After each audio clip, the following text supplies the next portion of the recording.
Alfredson drives the checkered flag Stratus in the Forest of Dean. It's the eve of the Lombard RAC Rally, the final event of a World Championship season in which rallying was again a big spectator sport. Millions watched from the roadside, and the questions of public safety which this involved were already under debate when the championship battle began in Monte Carlo. Start. 1, 2.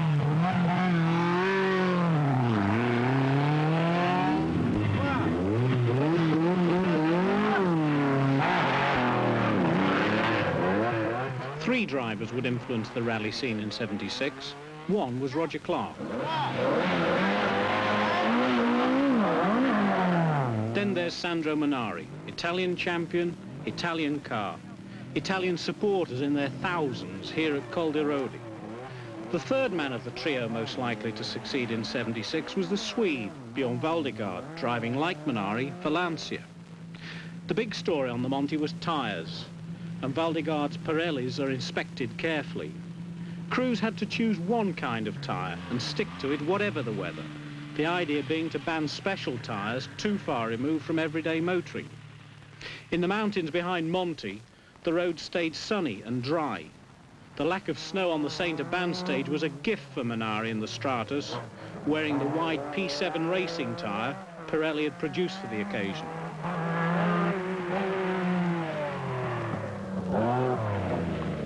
Also on races, the stage winner, Frenchman Andre, seeded #1 in the new Renault Alpine, under 19 minutes for the 16 miles. Valdegaard was 25 seconds slower than Minari, no sign yet of the Lancia rivalry to come later in the year. Roger Clark chose a compromise tyre for wet and dry conditions, gambling on a fresh fall of snow to bring his Escort up to equal terms with the Ferrari-powered Stratus. Flying Finn Timo Mäkinen, Escort 14, started the year with a bit of bad luck. A broken cylinder head gasket took him out of the Monte early on. But it was tyres, not engines, which put a stamp on the year. Lancia were leading the rally halfway, though team boss Fiorio was still anxious about the weather. Of course, the worst condition we are afraid of is if we have falling snow, fresh snow. But we have no problem with ice or with hard-packed snow. That is okay. Lancia were lucky. No blizzards this time to slow the Stratus.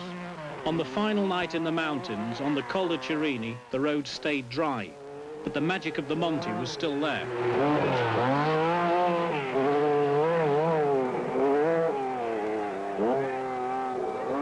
Darniche brings his Stratus in for service at the mountain village of Saint-Sauveur.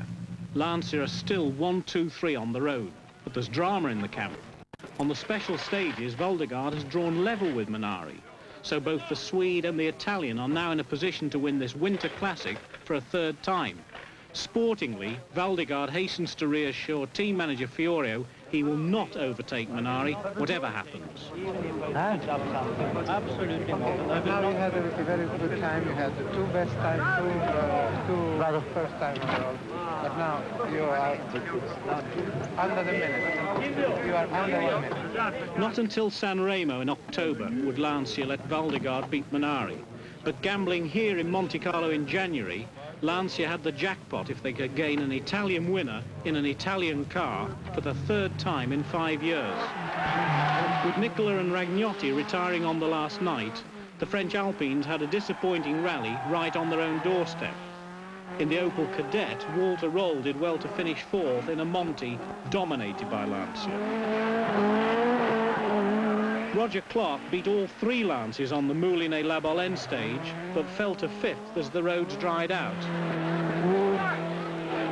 What were Ford's chances now? Very good.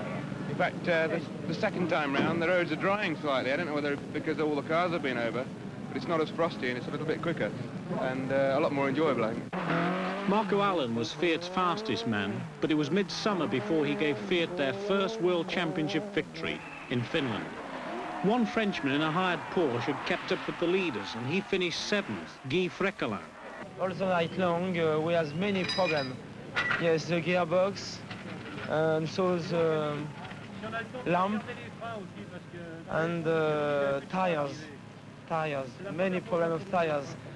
because we have snow tires and the weather is always dry. Dry weather was just what Sandro Manari needed. The new Pirellis had given his Stratus far better grip on hard-packed snow than expected, and storms which could have robbed him of victory still had not arrived.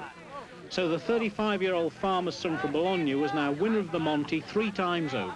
The runner-up, 2 seconds behind him on the final night, Bjorn Valdegard, who had chosen not to race him for the Triple Crown.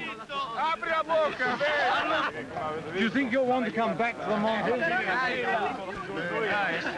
It's a good rally anyway. I hope to be back. I would like to win it 3 times as well. 3 months later, Lancia sent Manari and Valdegard to Nairobi to bid for more championship points in the 24th East African Safari. Easter was late, and the long rains had started to fall in Kenya as opponents like Colt, Datsun, Opel and Peugeot gathered in the capital. Bjorn Valdegard tests his Stratas in the Ngong Hills outside Nairobi. Second and third in the Safari in previous years, he starts the favourite.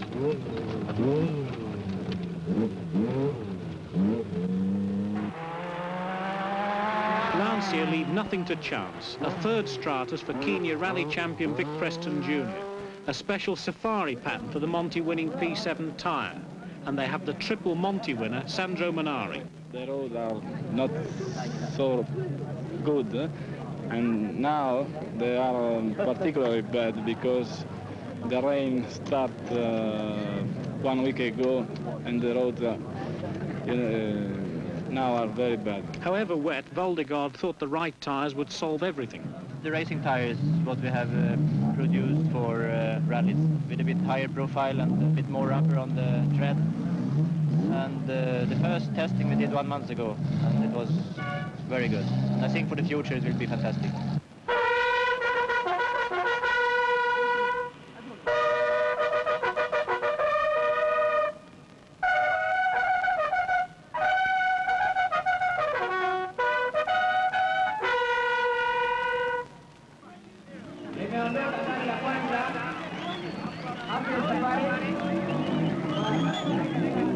Drove away Stratus number 1 on the first leg south to Mombasa.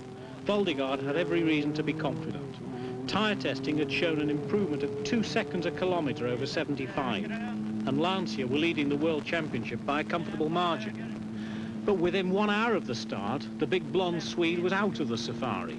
It happened on a lonely track in Maasai country near Sultan Ahmud. Minutes after this glimpse of Valdegard in a cloud of red dust near the Flying Doctor airstrip of Mashuru, Lancia's most fancied runner came to a sudden stop with a broken flywheel. For the Turin team, this was an early knockout blow. Sandro Manari heard the news by radio as he motored steadily south in the fast-fading light of a humid April afternoon. Reports of Valdegard's breakdown were hazy and confused, but it soon became clear that an airdrop of spares failed to get him moving, so the Lancia trio was down to 2. Stratus' pressure to make the safari a road race had lost a lot of steam. The Colts, Datsuns, Opels, Peugeots now had a chance, and there were 4 days and 3,000 miles to go.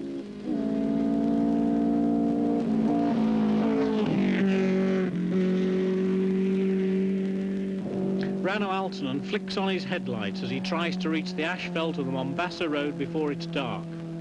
The heavy rains which had been forecast for so long would hit the rally about an hour after dusk, and one sudden tropical downpour cut off 2/3 of the competitors and led to their expulsion from the rally for lateness.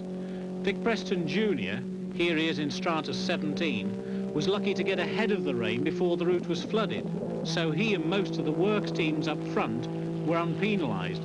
Angry protests followed the safari all the way to the Indian Ocean. By next morning, the rains had also flooded a low-lying area of sisal plantations near Mackinnon Road. Harry Shellstrom revs his Datsun Violet through without trouble.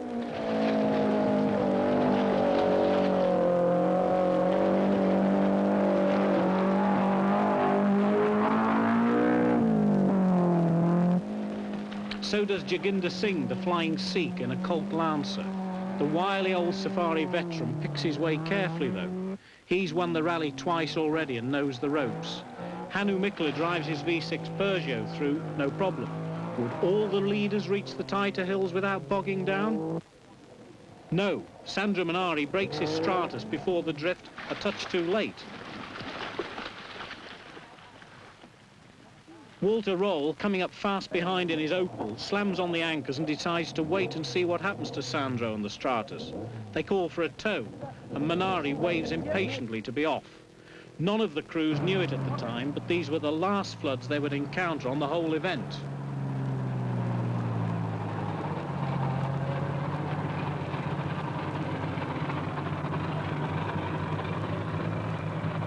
On Easter Saturday, there was a 500-mile race round Mount Kenya. The safari crews skirted the Aberdare National Park with its waterholes for big game and the unique hotel called Treetops, built on timber stilts for watching wildlife at night, where Princess Elizabeth, hearing the news of her father's death, succeeded to the British throne 25 years ago. At the nearby town of Nyeri, in the heart of the old White Highlands, where the Scouts founder Baden-Powell lies buried, the Easter Saturday papers called it a heartbreak safari. The Italians were up against it. 6 Colts and 8 Datsuns were disputing the lead. Lancia were anxious about their 2 survivors. Gino, mi senti? Senti, dille che probabilmente hanno della gomma piuma sul veicolo, di avvolgerlo dentro quella gomma e legarlo con dello scotch, qualcosa del genere, passo. Ricevuto, adesso glielo dico. A1 Fabiello. The sun was up well before 7 on Easter Sunday morning as Joginder Singh in a Mitsubishi Colt led the safari over the 300 miles of rocks and scrub and sand to Kisumu on the shores of Lake Victoria. Having replaced a dozen sets of shock absorbers, Manari is now having engine trouble with the Stratus and would soon retire at Kericho. Now without their star European drivers, Lancia threw everything into supporting the locally crewed Stratus of Preston and Lyle the moment they reached Kisumu. At the side of the Kakamega Road, a dejected Sandro Manari watches the Lancia trainer try to revive Vic Preston Jr. Development engineer Mike Parks and the mechanics go to work on drive shafts and the cylinder head of the Ferrari V6.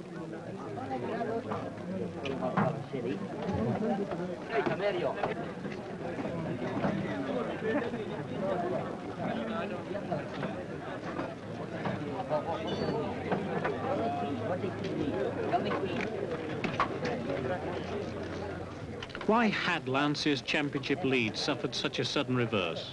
Team boss Cesare Fiorio. You know, we did all the safari last year with no major problems except some small details that we fixed this year, and this year apparently everything is going wrong. So I think we are doing our worst rally in the last 5 years. We had some engine troubles on Valdegar's car and Munari, and we have some shock absorbers problem. That was the main thing. All the rest was, you know, very minor thing that everybody can have on a rally of this distance. What do you think your chances are of getting Vic Preston Jr. to the finish in Nairobi? Oh, we think that Junior should arrive in Nairobi, but the important thing for us is to try to get him in the first 10 to get at least some points for the World Championship. Vic Preston did get to Nairobi and was placed 12th, but no championship points for Lancia. The finish was disappointing in other ways too. In some places the crowds were out of control, and in an accident at Kisumu involving winner Joginder Singh, a spectator lost his life. On top of that, Joginder's Japanese chief mechanic was killed in a road accident while trying to make a service rendezvous with the victorious Sikh.